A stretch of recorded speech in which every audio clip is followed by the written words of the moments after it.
नारद जी को देवकी मैया बुलाती हैं द्वारिका में, और देवकी मैया कहती हैं बड़े वारे लाला को तो ब्याह है गो, छोटे वारे को कब होएगो।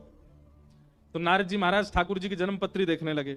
अष्टमी को जन्म हुआ, इतने इतने समय पर हुआ, आदि आदि सारे ठाकुर जी की जन्म पत्री बनाई, और जन्म पत्री बना करके और बोले मैया तुम्हारे लाला के तो अनेक ब्याह होंगे, लेकिन बड़ी योजना बनानी पड़ेगी, बहुत बहुत मशक्कत करनी पड़ेगी, तब जाके ब्याह होंगे तुम्हारे लाला के।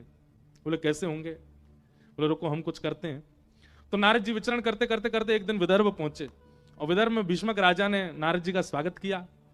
तो नारद जी जैसे ही पहुंचे तो राजा ने प्रणाम किया, उनकी पत्नी ने प्रणाम किया, बड़े पुत्र दूसरे तीसरे चौथे पांच सब पुत्रों ने प्रणाम किया।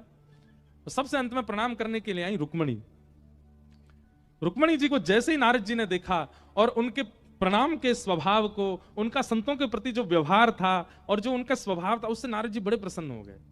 नारद जी के चित्त में और कुछ नहीं आया, सीधे यही आया, बोले ये तो ठाकुर जी को ब्याह होना चाहिए, इनका तो ठाकुर जी से होना चाहिए। नारद जी ने रुक्मणी जी के प्रति मन बना लिया, इनको ठाकुर जी मिलने चाहिए। पर कैसे मिले?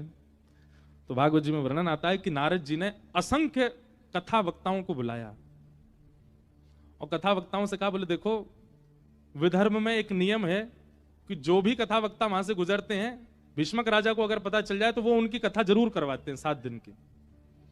तो आप सब लोग बारी बारी से विदर्भ जाओ, और विदर्भ में जब भीष्मक राजा आपकी कथा कराएं तो आपको केवल एक ही कथा करनी है। क्या?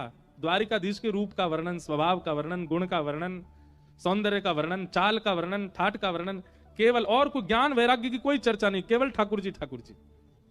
तो ठीक है। अब महाराज व्यास जी जाने लगे, विदर्भ जाते, भीष्मक राजा उनको बुला के सम्मान से कथा कराते।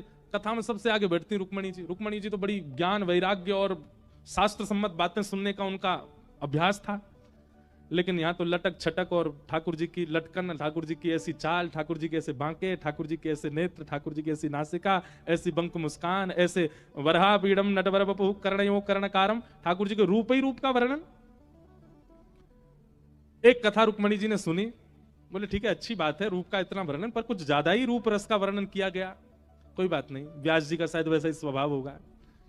दूसरे व्यास जी आए, दूसरे व्यास जी से कथा हुई तो उनने भी वही किया, ठाकुर जी के रूप का वर्णन, चाल ऐसी चलते हैं, बैठते ऐसे, पीतांबरी ऐसी पहनते हैं, उनमें से चंदन की सुगंधी आती है, नेत्र ऐसे मटकाते हैं, भौं ऐसे चलाते हैं, कान ऐसे हैं। रुक्मणी जी बोली ये भी रूप का ही वर्णन।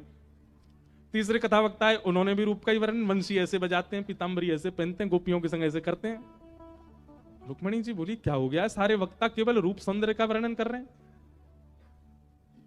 सुनते सुनते सुनते सुनते 15-20 कथाएं सुन ली रुक्मणी जी ने।